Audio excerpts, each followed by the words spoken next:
क्षमा मांगने आई हैं। कमाल की शिकारी हैं आप। हिरन की जगह इस शिकारी को भी घायल कर दिया आपने। पहले तीर से घायल किया और अब तेवर से। माना कि वो हादसा था, पर कुछ हादसे बहुत खूबसूरत होते हैं, आपके सिंघल की तरह। जहां देखो वहां आंखें अटक जाती हैं। वैसे हम इतनी देर से बातें कर रहे हैं, पर हम आपके बारे में कुछ नहीं जानते, आप हमारे बारे में कुछ नहीं जानते। मेवाड़ के महारावल रतन सिंह कैसे जाना आपने? हमारे मेहमान जो हैं। अच्छा स्वागत किया आपने अपने मेहमान का। मेवाड़ छोड़कर सिंघल में क्यों? मोती खरीद। यहाँ मोती बिकते नहीं, किस्मत से मिलते हैं। जैसे आप मिल गई। कुछ बताइए अपने बारे में, कौन है आप, क्या नाम है आपका? यहाँ का पत्ता पत्ता हमारा नाम जानता है, पूछ लेना।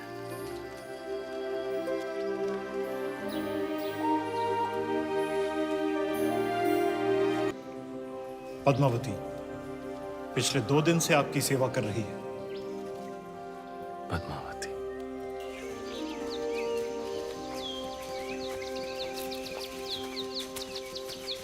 क्षमा मांगते रतन सिंह जी, सिंघल में आपका ठीक से स्वागत तो कर नहीं पाए और आते ही पद्मावती ने आपको घायल कर दिया। बहुत बड़ी भूल हो गई हमारी बेटी से। भूल हमारी थी गंधर्व सिंह जी, पद्मावती की नहीं। शिकार करते हुए हमारी नजर उन पर पड़ी, हम ही दबे पांव उनके पीछे पीछे गए और तीर भी हमें ही लग गया। चलिए, हम आपको लेने आए हैं। वापस महल में पधारें। महलों में तो बहुत रह लिए, यहाँ की सादगी हमें बहुत अच्छी लग रही है। अगर आपको बुरा ना लगे तो हम कुछ दिन यहीं रहना चाहेंगे।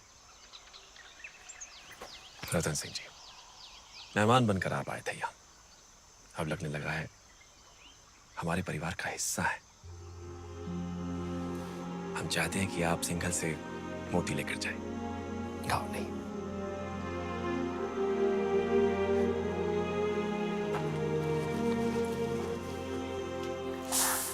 सिंघल के मोती वैसे ही है जैसे आप ढूंढ रहे थे। क्या सोच रहे हैं? मोती मिल गए तो अब वापस मेवाड़ चले जाओगे? हमारे जाने का वक्त आ गया। कैसे जाओगे?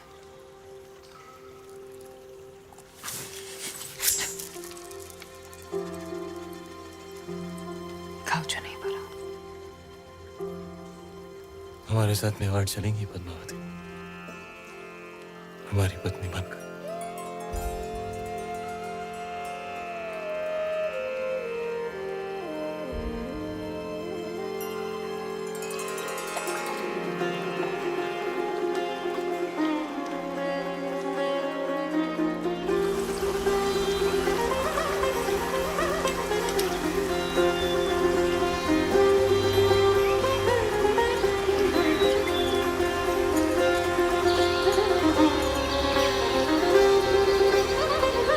राजकुमारी पद्मावती ने अपने पिता राजा गंधर्व सेन का आशीर्वाद लेकर रावल रतन सिंह से ब्याह किया और दोनों चित्तौड़ की ओर चल पड़े।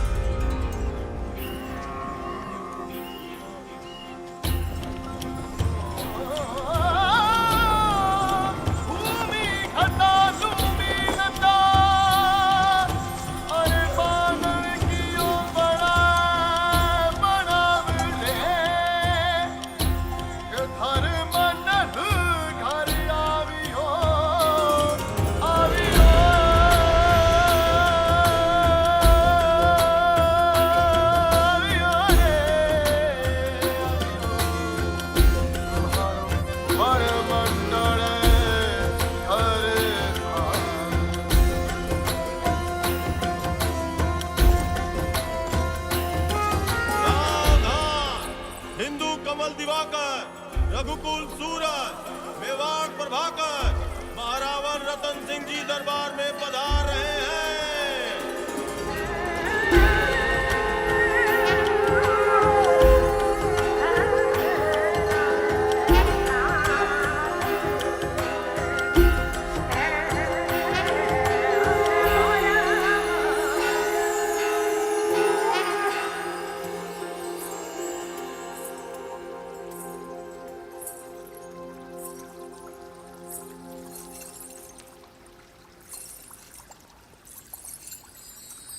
बोलो महारानी पद्मावती की, महाराजा रतन सिंह की, महारानी पद्मावती की, महाराजा रतन सिंह की।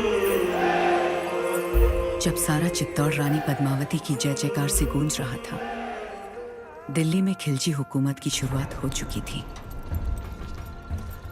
सिपहसालार जलालुद्दीन ने सल्तनत से बगावत कर सुल्तान हिंद का ताज अपने सर पहन लिया था।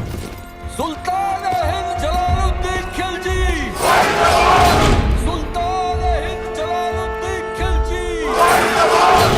लेकिन उस वक्त भी अलाउद्दीन की नजर हिंद के उस नायाब तख्त पर ही थी। ये तख्त और ताज जितने सुनहरे लगते हैं उतने नोकीले भी हैं।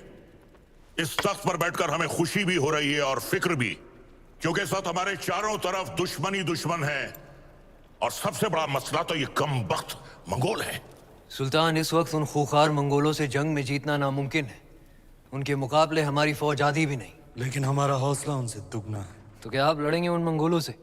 खिलजियों के खातिर तो खुदा से भी लड़ सकता है अलाउद्दीन। अपने हौसलों को इतना भी बुलंद मत करो अलाउद्दीन, जिसके बोझ तले तुम खुद ही दफन हो जाओ। गुस्ताखी माफ हो, लेकिन अब तक वो मिट्टी ही नहीं बनी जो अलाउद्दीन को दफन कर सके। हमें तुम्हारे ये खोखले दावे नहीं, सिर्फ और सिर्फ फतेह चाहिए। हम जाएंगे मंगोलों से लड़ने। सुल्तान, आपका यकीन ही हमारी फतेह है।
मंगोल जैसे ताकतवर दुश्मन पर फतेह हासिल कर अलाउद्दीन ने दिल्ली सल्तनत का दिल जीत लिया था, और दूसरी ओर रानी पद्मावती ने चित्तौड़ को अपना बना लिया था। सूरज भाईसा, संभल के, थारे घूमर दिन गए, कमर में लचक आ जाएगी। अब तो रानी सा करेगी घूमर, कल गौरी पूजा के बाद। छोटी रानी सा, घूमर रो रंग चोखो जमना चाहिए। रंग तो जमेगा ही सूरज भाई साहब, क्योंकि कल ढोल हम बजाएंगे। अंदाता हुकुम। कुंवर भाई सा, फिर बोलो तारो बड़ बोलो बेटो बीच में। ढोल बजाना तो दूर की बात बादल, घूमर बखत रानी वास में हुकुम रे सिवा कोई मर्द आ भी नहीं सकता। तो छोरा, तू अपने ब्याह में जी भर के ढोल बजा लीजिए। रावल साहब पधार रहे हैं। सब मिलके नई दुल्हन को सता रहे हैं।